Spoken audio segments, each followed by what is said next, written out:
Berbaris di depan, Pak.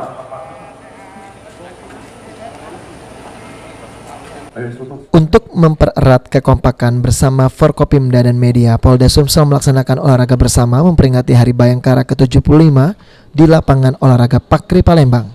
Selain dihadiri Kapolda Sumsel, juga dihadiri oleh Gubernur Sumsel Pangdam II Sriwijaya, serta pimpinan media yang ada di Sumatera Selatan, salah satunya General Manager PAL TV Yunita Ayu. Kegiatan yang diawali dengan senam bersama serta dilanjutkan ke beberapa cabang olahraga seperti pertandingan sepak bola, pertandingan voli hingga pertandingan memancing. Kapolda Sumsel Irjen Pol Eko Indra Heri mengatakan, dengan peringatan HUT Bayangkara yang dilakukan dengan cara tidak formal ini dapat mendekatkan Polri ke masyarakat sehingga dapat memberikan kinerja terbaik. Polri, Polda Sumsel khususnya lebih dekat dengan masyarakat, bisa membuat kinerja yang terbaik dan bisa melayani masyarakat sebaik-baiknya. Oke, dengan acara ini mungkin salah satunya. Salah satunya ini adalah untuk membangun hubungan ya kolaborasi antara Forkopimda yang saya kira sudah terbaik sama ini, ya sekaligus refreshing lah.